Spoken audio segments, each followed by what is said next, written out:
All right, welcome back. So let's take a look at this one here. We have minus 1 to the k times k factorial squared divided by 2k factorial. Okay.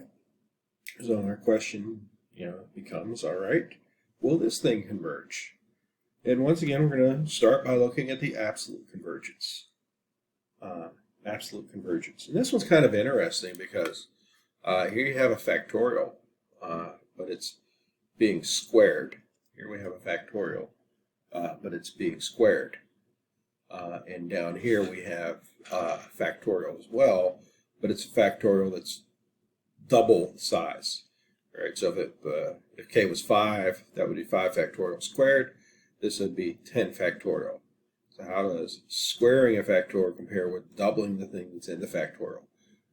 Is that going to be enough to get this thing close to 0 quick enough or not? So again, let's look first at absolute convergence. And that would be the series k going from 1 to infinity. We just drop off the alternating side. So k factorial squared over 2k factorial. Now, this one I wasn't real sure about. So what I did is I actually went over here to Wolfram Alpha, and I was able to compute some partial sums on Wolfram Alpha because I didn't want to sit and do it by hand. So got a little quick. So using Wolfram Alpha, I was able to compute the sums. And it certainly looks like, as I look at my partial sums, that it certainly looks like it is starting to settle down to something. So kind of suspect that maybe it converges, but then again, it could just be one of these ones that diverges really, really slowly. So we have to actually apply a test to see which one that is. And so since we're dealing with factorials, the ratio test is a good place to start. The ratio test is a good place to start. So that's where we go.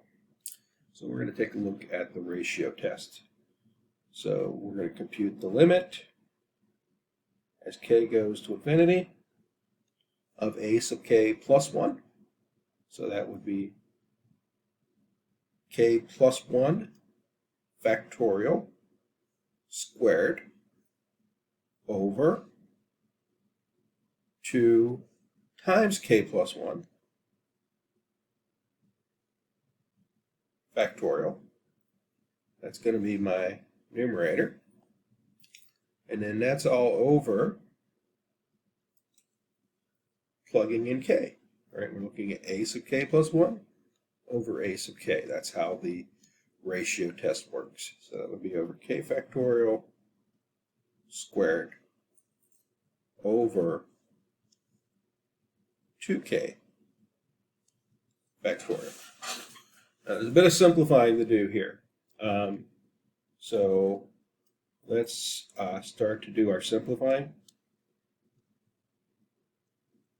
So first things first, with k plus 1 factorial squared, k factorial would be k plus 1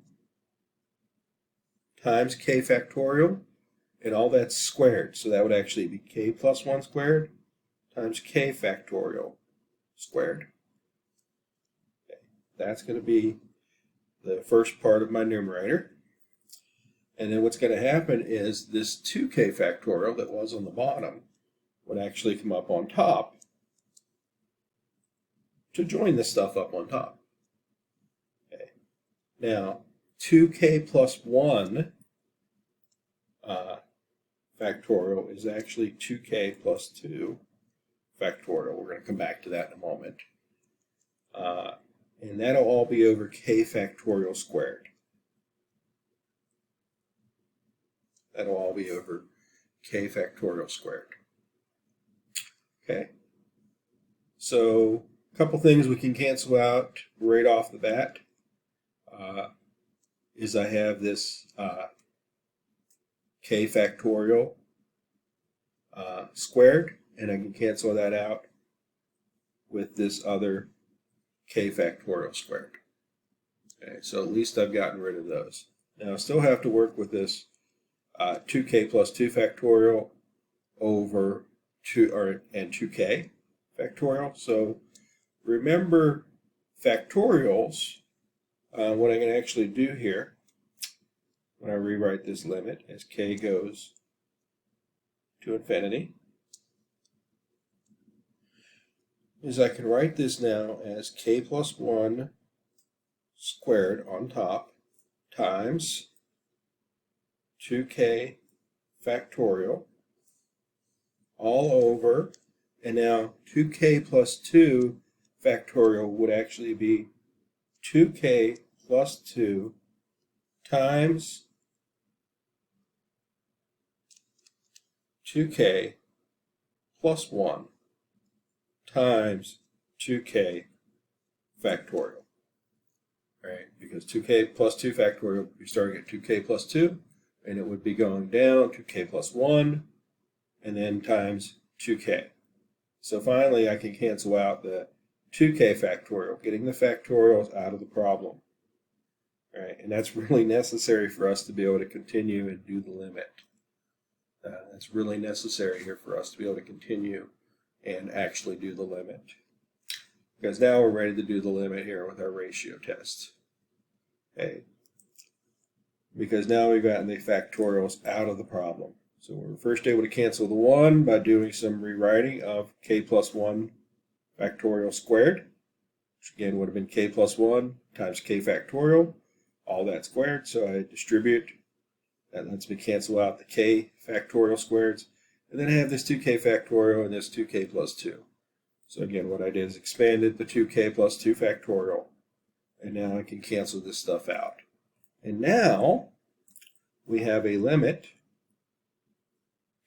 We have a limit as k goes to infinity. Simplifying here on top, that would be k squared plus 2k plus 1. And then on the bottom, multiplying out, we would have 4k squared. And then we're going to have a 2k and a 4k, so that will actually be plus 6k. And then 2 times 1 is plus 2. All right, 2k times 2k would be 4k squared. We have a 2k times 1, and then a 2 times 2k, that would be 6k, and 2 and 1 would be 2. So this limit is really just k squared over 4k squared is all that's really going to matter as we're going to infinity. And that would just be 1/4. So we get a result here that when we do the limit of the absolute value using the ratio test, we get that the limit is 1/4. What's the ratio test say? Well, let's just go back and pull up our result again for the ratio test. That as long as the ratio approaches a number between 0 and 1, less than 1, then it converges. So therefore, this series, as our example, as our few values look like, does actually converge. Right? This is less than 1. This is less than 1. And so therefore, by the ratio test, it converges. And since it converged on the absolute value, we say that the series converges absolutely. The series converges absolutely. Okay.